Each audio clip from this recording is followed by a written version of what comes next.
In the long history of the world, only a few generations have been granted the role of defending freedom in its hour of maximum danger. I do not shrink from this responsibility. I will do it right.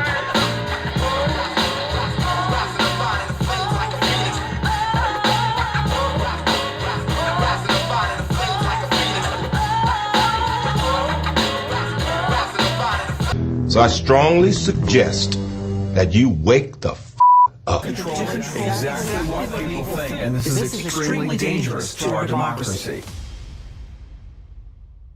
Go to work, get married, have children, act normal, walk on the pavement, watch TV, obey the law, save for your old age, then repeat after me, I am free. Slavery, it works better when you don't tell them. It's all a mind game. William Casey, CIA director, will know when our disinformation program is complete when everything the American public believes is false. They don't call it television programming for nothing. What if all you ever knew was a lie?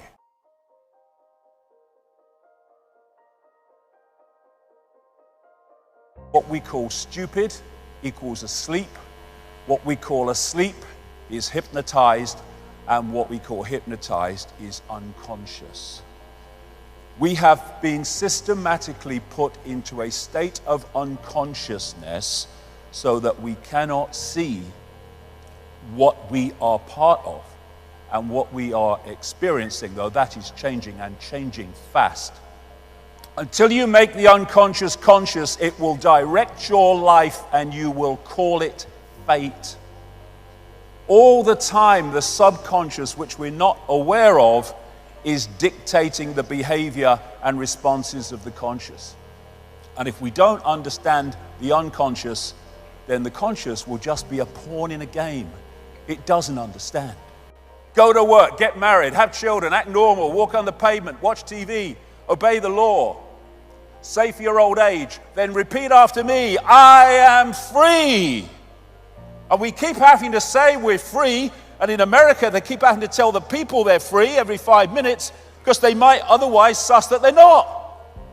Slavery was never abolished. It was only extended to include everyone. And yet people go so out of their way to convince themselves they're not in a state of slavery. First stage of disconnecting from slavery, realize you're in a state of slavery. Then you know what to disconnect from. Leonardo da Vinci. There are three classes of people: those who see when they are shown, those who do not see. And this system we call life is designed, again from cradle to grave, to make sure as many people do not see. And that's what I call the perception deception. These are three major CIA people. William Casey, CIA director, will know when our disinformation program is complete when everything the American public believes is false. The CIA owns everyone of any significance in the major media. William Coley, CIA director. Deception is a state of mind and the mind of the state. James Angleton, infamous CIA operative. It's all a mind game. They don't call it television programming for nothing. It tells you what to wear, what to eat, what to think, what to love, what to fear, who to ridicule, who to condemn. One of the saddest lessons of history is this: if we've been bamboozled long enough, we tend to reject any evidence of the bamboozle. We're no longer interested in finding out the truth. It's simply too painful to acknowledge, even to ourselves, that we've been taken. Once you give a charlatan power over you, you almost never get it back. Almost never. But we're fricking going to. But that's what it is. It's a bamboozle. It's a mind program. This is cognitive dissonance. This is a definition of it. Sometimes people hold a core belief that is very strong. When they're presented with evidence that works against that belief, the new evidence cannot be accepted. it would create a feeling that is extremely uncomfortable called cognitive dissonance. And because it is so important to protect the core belief, they will rationalize, ignore, and even deny anything that doesn't fit in with the core belief. Mark Twain, it's easier to fool people than to convince them they have been fooled. Why? Because they don't, understandably, want to realize they've been fooled. But it's a wonderful thing to realize you've been fooled. It's a great gift, because from that point you will not be fooled any longer. It's a wonderful gift. This is another fundamental aspect of the bamboozle.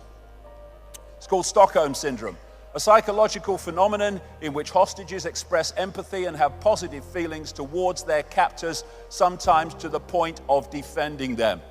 And this scene from the first Matrix movie captured the Stockholm Syndrome so perfectly. You have to understand, most of these people are not ready to be unplugged, and many of them are so inured, so hopelessly dependent on the system, that they will fight to protect it. And this great man, Giordano Bruno, it is proof of a base and low mind for one to wish to think with the masses or the majority, merely because the majority is the majority. Truth does not change because it is or is not believed by a majority of the people. When you find yourself on the side of the majority, it's time to pause and reflect. Why? Because history shows us that invariably the majority are always following a cul-de-sac or a dead end. Mahatma Gandhi, many people, especially ignorant people, want to punish you for speaking the truth, for being correct, for being you. Never apologize for being correct or being years ahead of your time.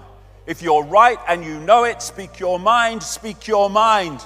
Even if you are in a minority of one, the truth is still the truth. Birds born in a cage think flying is an illness. What you've been brought up with is your normal, however bloody mad it may be. What we're looking at is what I call bubble people. Bubble people. They live in a bubble of perception and reject anything outside of that perception. Thus, they stay in the bubble.